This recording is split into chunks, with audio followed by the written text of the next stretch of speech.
Gam, gam हेरिहाल्नुस् त कता खै केरो भइरहेछ मेरो पसिना हेरिसक्नुहुनेछ म त तिमीलाई हामी चाहिँ मलाई कोही छैन होला मेबी यताउति डाँडामा बसेर अनि हावा खाएर गर्मीले खलाला पसिना बग्छ भटभटिन जाने नि मेरो खुट्टा एभ्रिवान धेरै दिन पछाडि मेरो ब्लगमा तपाईँहरूलाई स्वागत गर्न चाहन्छु सबैजनालाई।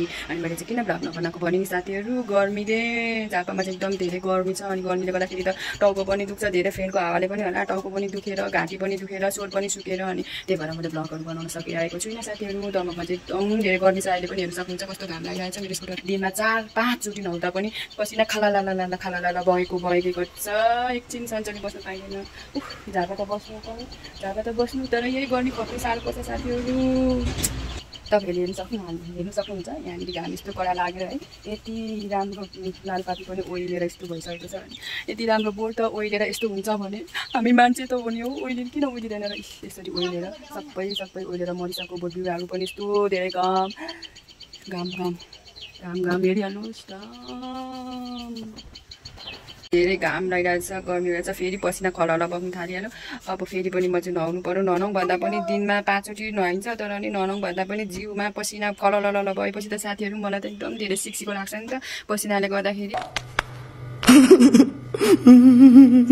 नुहाएर निस्किनु पर्यो। अनि हाम्रो बिनिसा चाहिँ यहाँ गर्मीले साह्रो पर्यो अरे धरानमा त्यस्तो साह्रो गर्मी थिएन अरे हाम्रो बिनिसालाई अनि यहाँ दमक आएपछि त साह्रो अनि भनिदेऊ न त 2 शब्द धरान र दमकमा के डिफ्रेन्स भेट्यौ त बिनु मौसमको बारेमा?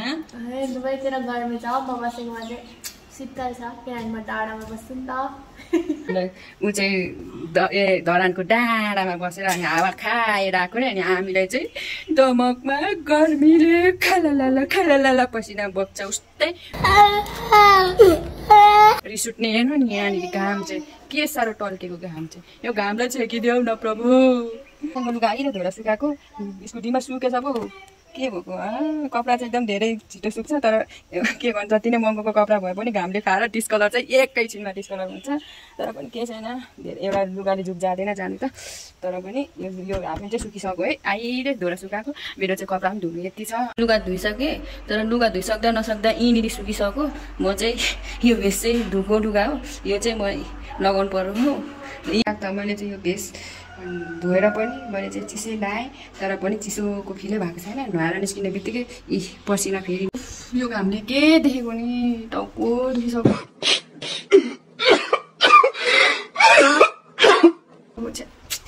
मलाई चाहिँ फेरि पसिना कति साह्रो गर्मी पसिना आउने बित्तिकै कति साह्रो सिक्सिक लाग्छ घरबाट नि जाने यस्तो गर्मीमा जाने भनेपछि नि कति धेरै गर्मी भएछ अब फेरि नहुने बेला भइसक्यो ऊ चाहिँ फेरि घरबाट नि जाने अरे के अरे नजाने घरबाट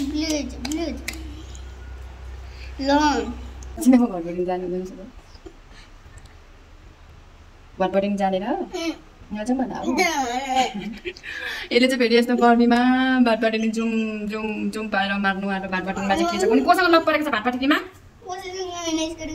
कोसँग परेको छ होला नि त्यहाँनिर कसलाई आँखा झिम्काइदियो होला अस्तिनिर कसरी आँखा झिम्काइदियो मलाई देखेर त यसरी आँखा झिम्काइदिएको आएको छ र फेरि आउँछु है भनेर भनिआएको छ र यति साह्रो भातपाटिनी चाहिँ घर आएको घाम कसरी जाने रहेछन्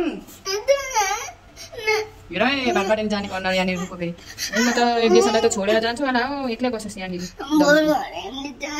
भन्दैन कति धेरै गर्मी भएर यहाँनिर पस्न पुसेको छ अहिले नआएको फेरि नहुने बेला भइहालेको छ यहाँ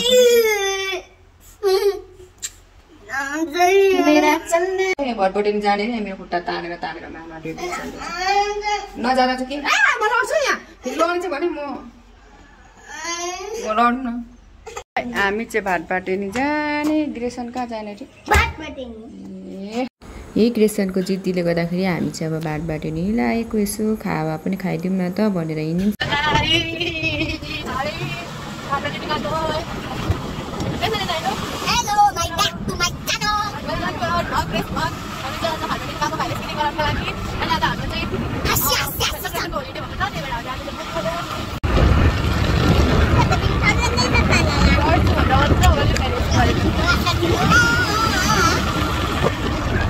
अब चाहिँ भने हामी बाटबाट नै आइपुगेर लिफ्टमा ग्रेसन अगाडि हामी चाहिँ छ्यामा र छोरी चाहिँ पछि छौँ।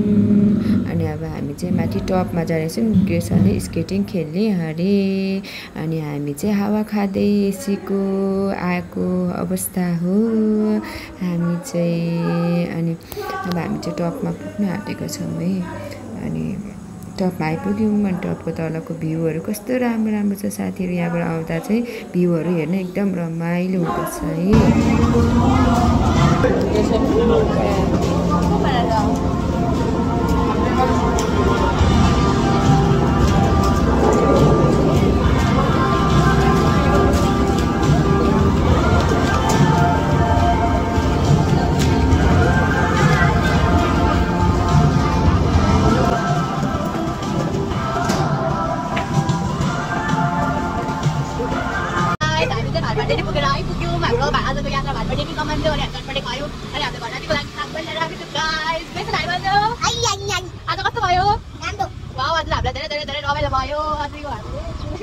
भ्लगमा सबैजनाले के भन्छ त्यसलाई सब्सक्राइब गरिदिनु होला है।